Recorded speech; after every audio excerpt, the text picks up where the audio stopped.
ಹೌದು, ಇಲ್ಲಿಗೆ ಯಾಕೆ ಬರೋದಕ್ಕೆ ಹೇಳಿದ್ರಿ? ಏನ್ ವಿಷಯ? ವಿರಾಟ್ನ ಕೂಡ ಬರಕ್ ಹೇಳಿದ್ದೀನಿ. ಒಂದ್ ನಿಮಿಷ, ಅವ್ರು ಎಲ್ಲಿದ್ದಾರೆ ಅಂತ ಕೇಳ್ಬಿಡ್ತೀನಿ. ವೀರ್ ಕೂಡ ಬರ್ತಿದ್ದಾನಾ? ಯಾ.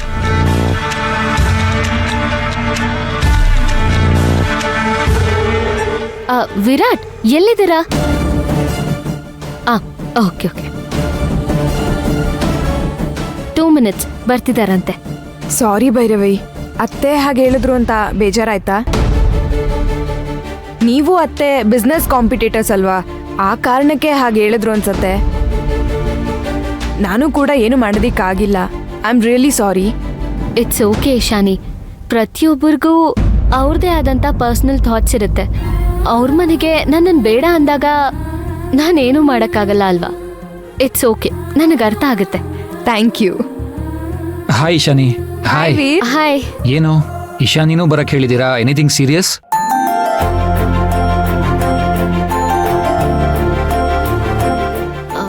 ಮೂರು ಕಾಫಿ.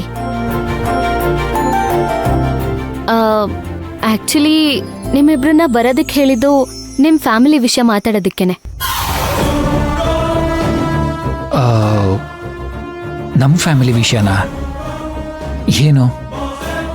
ಇವ್ರಿಗೆ ಯಾಕಿದಲ್ಲ ಅಂತ ನಿಮಗೆ ಅನ್ನಿಸ್ಬಹುದು, ಆದರೆ ನನಗೆ ಯಾಕೋ ಹೇಳಲೇಬೇಕು ಅಂತ ಅನ್ನಿಸ್ತಾ ಇದೆ. ಪರವಾಗಿಲ್ಲ, ಅದೇನು ಅಂತ ಹೇಳಿ. ಇಶಾನಿ, ನೀನು ವಿರಾಟ್ನ ಮದುವೆ ಆಗಿ ಆ ಮನೆ ಸೊಸೆ ಆಗ್ತಿದ್ಯಾ? ಆದರೆ ಆ ಮನೆ ಹಿರಿಮಗ ಪೇಷಂಟ್ ಆಗಿದ್ದಾರೆ. ಮಾನಸಿಕ ಸ್ಥಿತಿ ಸರಿ ಇಲ್ಲ. ಇಂಥ ಸಂದರ್ಭದಲ್ಲಿ ನೀವಿಬ್ರು ಮದುವೆ ಆದರೆ ಹೇಗೆ ಅಂತ.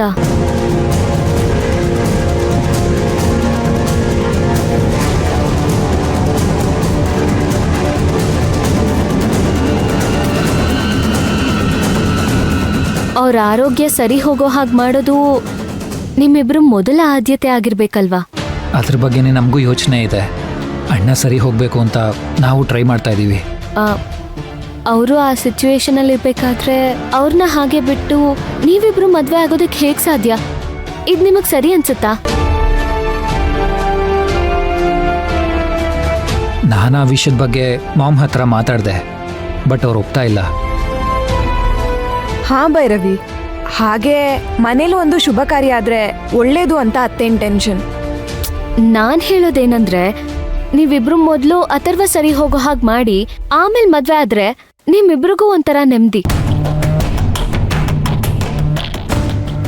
ಐ ಮೀನ್, ಮದುವೆ ಪೋಸ್ಟ್ಪೋನ್ ಮಾಡಿ ಅಂತ ನಾನು ಹೇಳ್ತಾ ಇಲ್ಲ.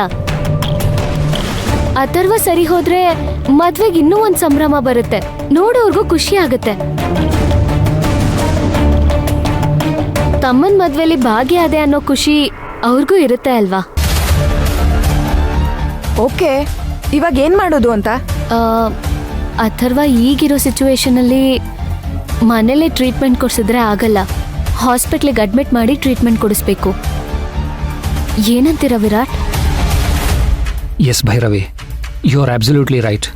ನೀವಿಬ್ರು ಇದ್ರ ಬಗ್ಗೆ ಒಂದ್ಸಲ ಯೋಚನೆ ಮಾಡಿ ಆಮೇಲೆ ಡಿಸೈಡ್ ಮಾಡಿ.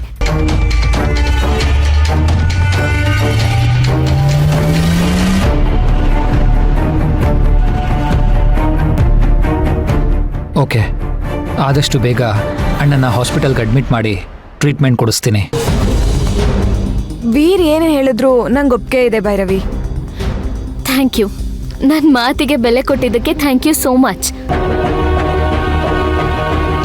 It's okay.